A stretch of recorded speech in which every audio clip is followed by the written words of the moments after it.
श्रीहरये नमः श्रीहरये नमः श्रीहरये नमः। नमोऽस्तु रामाय सलक्ष्मणाय देवै च तस्यै जनकात्मजायै। नमोऽस्तु रुद्रेन्द्रयमानिलेभ्यो नमोऽस्तु चन्द्रार्कमरुद्गणेभ्यः। त्रयोदशः सर्गः। हनुमन्निर्वेदः। विमानातु सुसंक्रम्य प्राकारं हरिपुङ्गवः।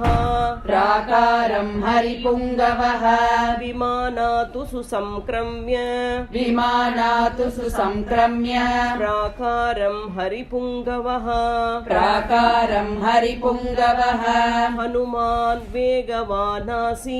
हनुमान् वेगवानासीत्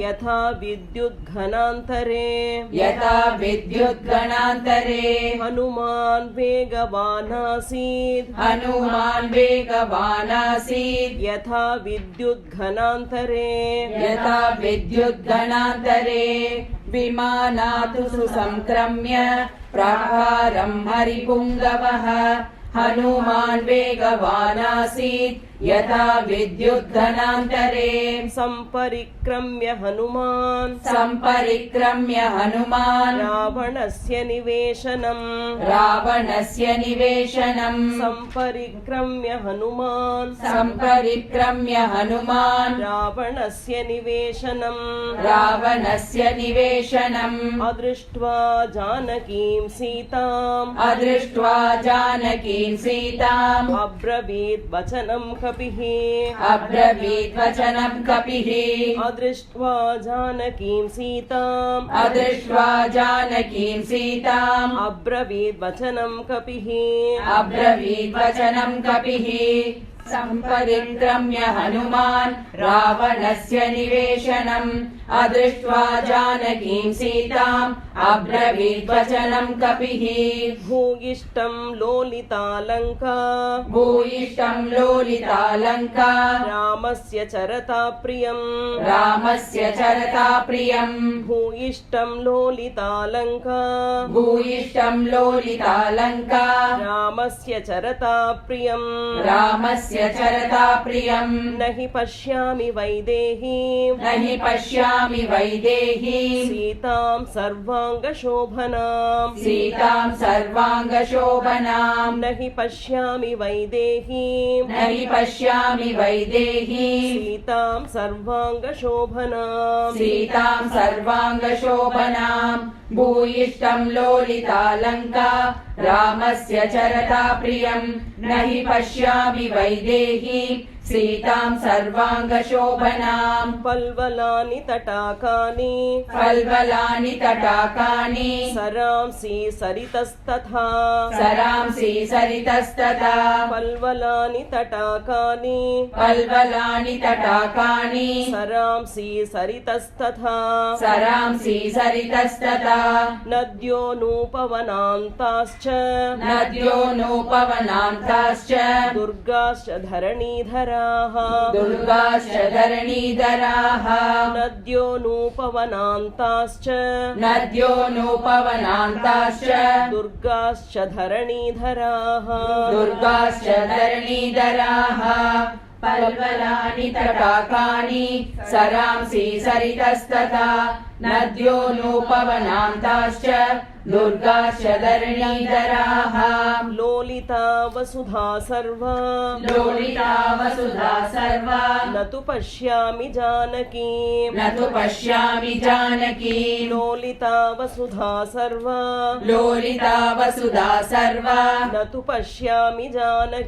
न तु पश्यामि जानकीं।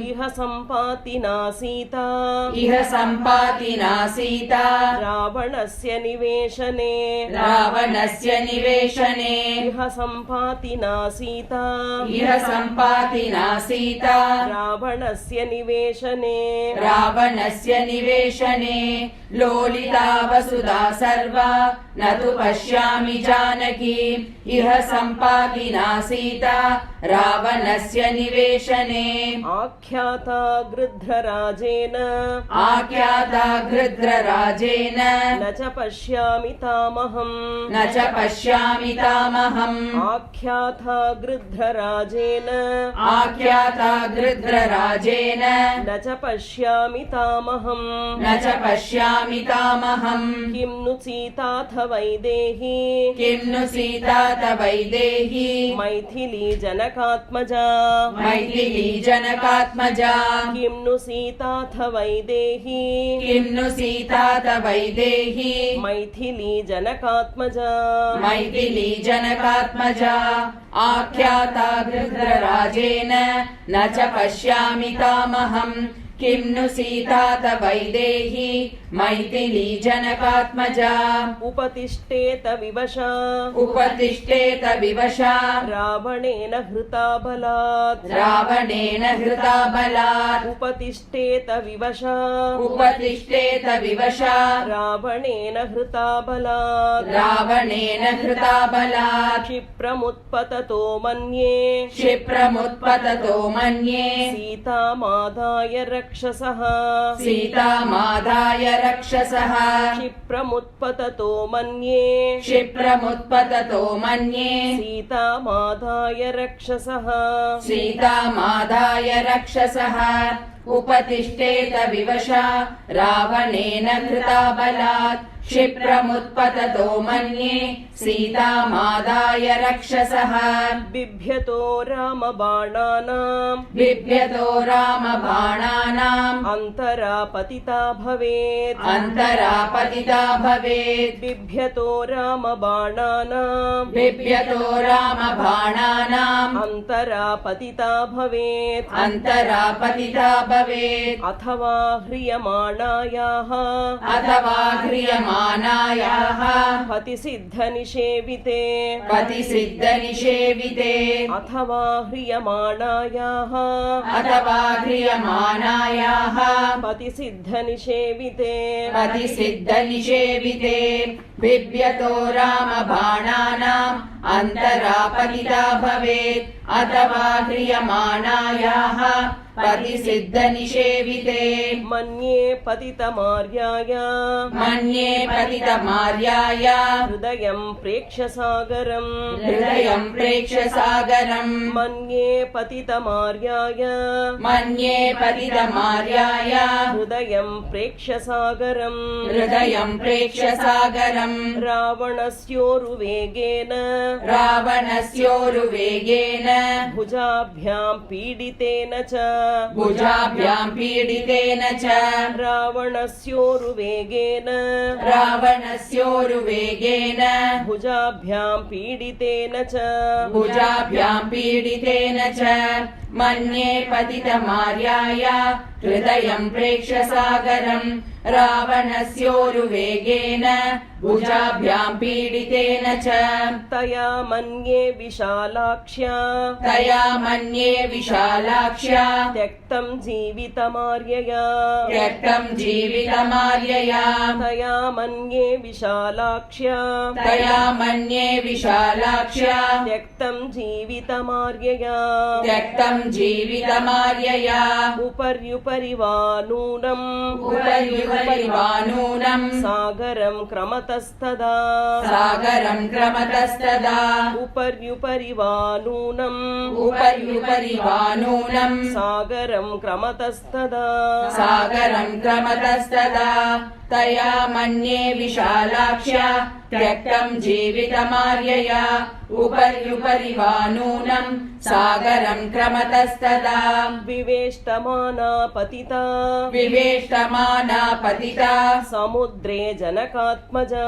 समुद्रे जनकात्मजा विवेष्टमाना पतिता विवेष्टमाना पतिता समुद्रे जनकात्मजा समुद्रे जनकात्मजा आहो क्षुद्रेण चानेन आहो आहो शूद्रेण चानेन रक्षन्ति शीलमात्मनः रक्षन्ति शीलमात्मनः आहो क्षुद्रेण चानेन आहो शूद्रेण चानेन रक्षन्ति शीलमात्मनः रक्षन्ति शीलमात्मनः विवेशमाना पतिता समुद्रे जनकात्मजा आहो शूद्रेण चानेन रक्षन्ति शीलमात्मनः अबन्धुर्भक्षिता सीता अबन्धुर्भक्षिता सीता रावणेन तपस्विनी रावणेन तपस्विनी अबन्धुर्भक्षिता सीता अबन्धुर्भक्षिता सीता रावणेन तपस्विनी रावणेन तपस्विनी अथवा राक्षसेन्द्रस्य अथवा राक्षसेन्द्रस्य पत्नीभिरसिते क्षणा पत्नीभिरसिते क्षणा अथवा राक्षसेन्द्रस्य अथवा राक्षसेन्द्रस्य पत्नीभिरसिते क्षणा पत्नीभिरसिते क्षणा अबन्धुर्भक्षिता सीता रावणेन तपस्विनी अथवा राक्षसेन्द्रस्य पत्नीभिरसिते क्षणा अदुष्टा दुष्टभावाभिः अदुष्टा दुष्टभावाभिः भक्षिता सा भविष्यति भक्षिता सा भविष्यति अदुष्टा दुष्टभावाभिः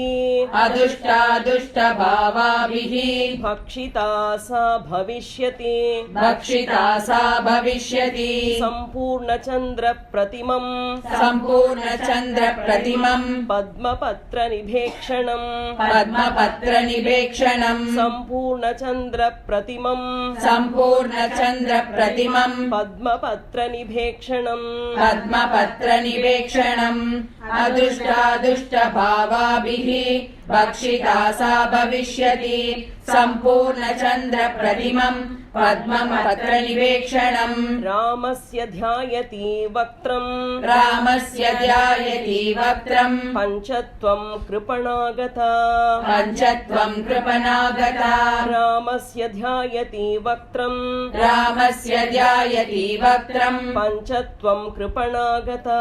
पञ्चत्वम् कृपणागता हा रामलक्ष्मणेत्येवम् हा रामलक्ष्मणेत्येवम् अयोध्ये चेति मैथिली अयोध्ये चैति मैथिली हा रामलक्ष्मणेत्येवम् हा रामलक्ष्मणेत्येवम् अयोध्ये चेति मैथिली अयोध्ये चेति मैथिली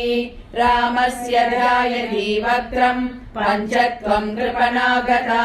हा रामलक्ष्मणेत्येवम् अयोध्ये चेति मैथिली विलप्य बहुवैदेही विलप्य बहुवैदेही न्यस्तदेहा भविष्यति न्यस्तदेहा भविष्यति विलप्य बहुवैदेही विलप्य बहुवैदेही न्यस्तदेहा भविष्यति न्यस्तदेहा भविष्यति अथवा निहिता मन्ये अथवा निहिता मन्ये रावणस्य निवेशने रावणस्य निवेशने अथवा निहिता मन्ये अथवा निहिता मन्ये रावणस्य निवेशने रावणस्य निवेशने विलप्य बहुवैदेही न्यस्तदेहा भविष्यति अथवा निहता मन्ये रावणस्य निवेशने नूनं लालप्यते सीता नूनं लालप्यते सीता पञ्चरस्थेव शारिका पञ्चरस्तेव शारिका नूनं लालप्यते सीता नूनं लालप्यते सीता पञ्चरस्थेव शारिका पञ्चरस्तेव शारिका जनकस्य सुता सीता जनकस्य सुता सीता रामपत्नी सुमध्यमा रामपत्नी सुमध्यमा जनकस्य सुता सीता जनकस्य सुता सीता रामपत्नी सुमध्यमा रामपत्नी सुमध्यमा नूनं लालप्यते सीता पञ्जरस्तेव शारिका जनकस्य सुता सीता रामपत्नी सुमध्यमा कथमुत्पलपत्राक्षी कथमुत्पलपत्राक्षी रावणस्य वशं व्रजेत् रावणस्य वशं व्रजेत् कथमुत्पलपत्राक्षी कथमुत्पलपत्राक्षी रावणस्य वशं व्रजेत् रावणस्य वशं व्रजेत् विनष्टा वा प्रनष्टा वा विनष्टा वा प्रणष्टा वा मृता वा जनकात्मजा मृता वा जनकात्मजा विनष्टा वा प्रनष्टा वा विनष्टा वा प्रणष्टा वा मृता वा जनकात्मजा मृता वा जनकात्मजा कथमुत्पलपत्राक्षी रावणस्य वशं व्रजेत् विनष्टा वा प्रणष्टा वा मृता वा जनकात्मजा रामस्य प्रियभार्यस्य रामस्य प्रियभार्यस्य न निवेदयितुं क्षमम् न निवेदयितुं क्षमम् रामस्य प्रियभार्यस्य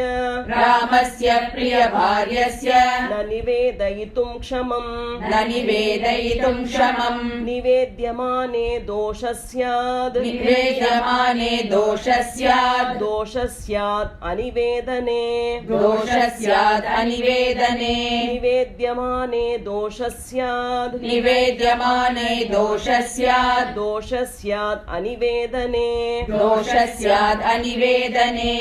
रामस्य प्रियभार्यस्य न निवेदयितुं क्षमम् निवेद्यमाने दोषः स्यात् दोषः स्यात् अनिवेदने कथं नु खलु कर्तव्यम् कथं नु खलु कर्तव्यम् विषमं प्रतिभाति मे विषमं प्रतिभाति मे कथं नु खलु कर्तव्यम् कथं नु खलु कर्तव्यम् विषमं प्रतिभाति मे विषमं प्रतिभाति मे अस्मिन्नेवं गते कार्ये अस्मिन्नेव गते कार्ये प्राप्तकालं क्षमं च किम् प्राप्तकालं क्षमं च किम् अस्मिन्नेवं गते कार्ये अस्मिन्नेवं गते कार्ये प्राप्तकालं क्षमं च किम् प्राप्तकालं क्षमं च किम् कथं नु खलु कर्तव्यम् विषमं प्रतिभाति मे अस्मिन्नेवं गते कार्ये प्राप्तकालं क्षमं च किम् भवेदिति मतं भूयः भवेदिति मतं भूयः हनुमान् प्रविचारयन् हनुमान् प्रविचारयन् भवेदिति मतं भूयः भवेदिति मतं भूयः हनुमान् प्रविचारयन् हनुमान् प्रविचारयन् यदि सीताम् अदृष्ट्वाहम् यदि सीताम् अदृष्ट्वाहम् वानरेन्द्रपुरीमितः वानरेन्द्रपुरीमितः यदि सीताम् अदृष्ट्वाहम् यदि सीताम् अदृष्ट्वाहम् वानरेन्द्रपुरीमितः वानरेन्द्रपुरीमितः भवेदिति मतं भूयः हनुमान् प्रविचारयन् यदि सीताम् अदृष्ट्वाहम् वानरेन्द्रपुरीमितः गमिष्यामि ततः को मे गमिष्यामि ततः को मे पुरुषार्थो भविष्यति पुरुषार्थो भविष्यति गमिष्यामि ततः को मे गमिष्यामि ततः को मे पुरुषार्थो भविष्यति पुरुषार्थो भविष्यति ममेदं लङ्घनं व्यर्थम् ममेदं लङ्घनं व्यर्थम् सागरस्य भविष्यति सागरस्य भविष्यति ममेदं लङ्घनं व्यर्थम् ममेदं लङ्घनं व्यर्थम् सागरस्य भविष्यति सागरस्य भविष्यति गमिष्यामि ततः को मे पुरुषार्थो भविष्यति ममेदं लङ्घनं व्यर्थम् सागरस्य भविष्यति प्रवेशश्चैव लङ्काया प्रवेशश्चैव लङ्काया राक्षसानां च दर्शनम् राक्षसानां च दर्शनम् प्रवेशश्चैव लङ्काया प्रवेशश्चैव लङ्काया राक्षसानां च दर्शनम् राक्षसानां च दर्शनम् किं मां वक्ष्यति सुग्रीवः किं मा वक्ष्यति सुग्रीवः हरयो वा समागताः हरयो वा समागताः किं मां वक्षति सुग्रीवः किं वा वक्ष्यति सुग्रीवः हरयो वा समागताः हरयो वा समागताः प्रवेशश्चैव लङ्काया राक्षसानां च दर्शनम् किं मा वक्ष्यति सुग्रीवः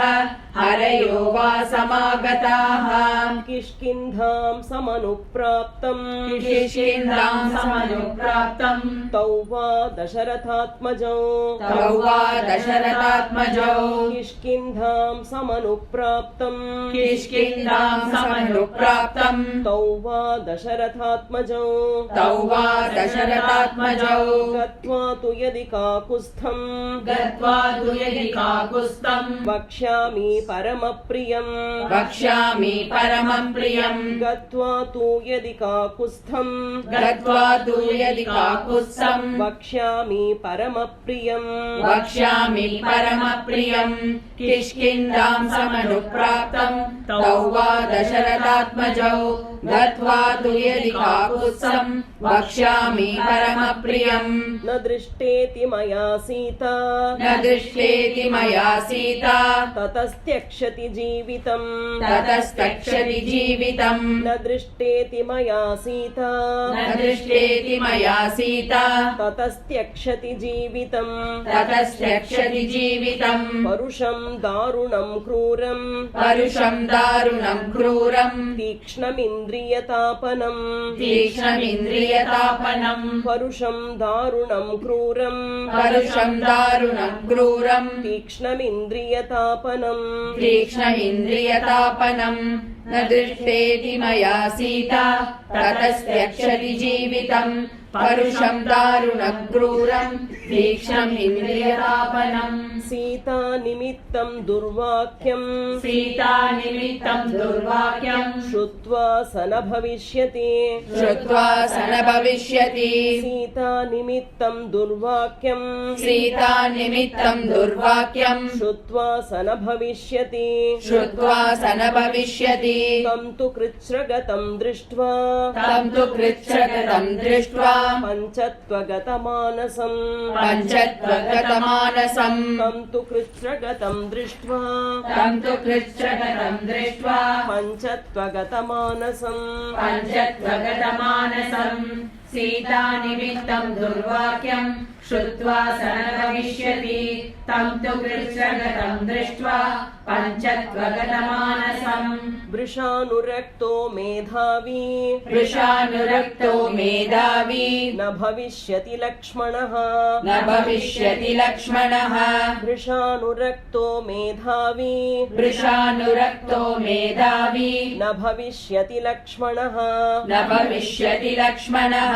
विनष्टौ भ्रातरौ श्रुत्वा विनष्टौ भ्रातरौ श्रुत्वा भरतोऽपि मरिष्यति भरतोऽपि मरिष्यति विनष्टौ भ्रातरौ श्रुत्वा विनष्टौ भ्रातरौ श्रुत्वा भरतोऽपि मरिष्यति भरतोऽपि मरिष्यति वृषानुरक्तो मेधावी न भविष्यति लक्ष्मणः विनष्टौ भ्रातरौ श्रुत्वा भरतोऽपि मरिष्यति भरतं च मृतं दृष्ट्वा भरतं च मृतं दृष्ट्वा शत्रुघ्नो न भविष्यति शत्रुघ्नो न भविष्यति भरतं च मृतं दृष्ट्वा भरतं च मृतं दृष्ट्वा शत्रुघ्नो न भविष्यति शत्रुघ्नो न भविष्यति पुत्रान् नृतान् समीक्ष्याथ पुत्रान् मृतान् समीक्ष्यात न भविष्यन्ति मातरः न भविष्यन्ति मातरः पुत्रान् नृतान् समीक्ष्याथ पुत्रान् मृतान् समीक्ष्यात न भविष्यन्ति मातरः न भविष्यन्ति मातरः भरतं च मृतं दृष्ट्वा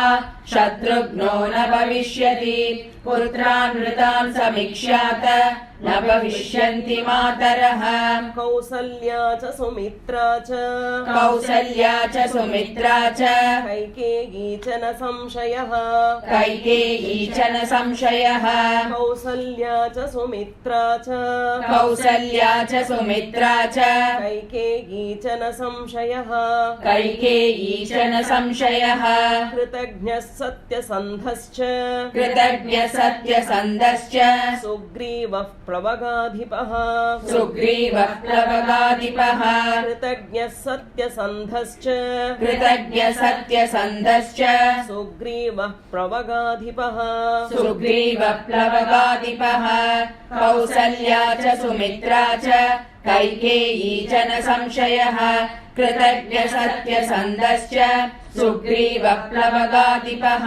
रामं तथागतं दृष्ट्वा रामं तथागतं दृष्ट्वा ततस्त्यक्षति जीवितम् ततस्त्यक्षति जीवितम् रामं तथागतं दृष्ट्वा रामं तथागतं दृष्ट्वा ततस्त्यक्षति जीवितम् ततस्त्यक्षति जीवितम् दुर्मना व्यथिता दीना दुर्मना व्यथिता दीना निरानन्दा तपस्विनी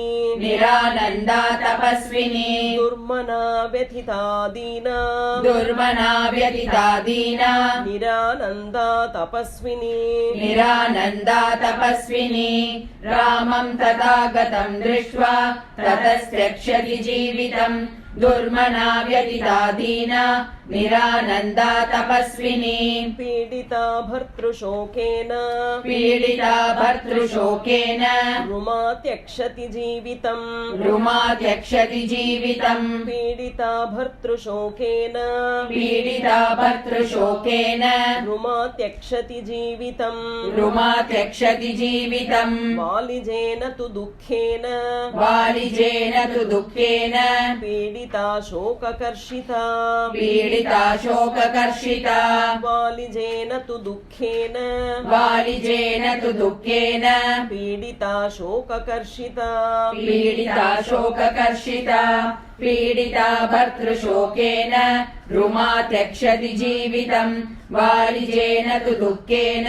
पीडिता शोककर्षिता।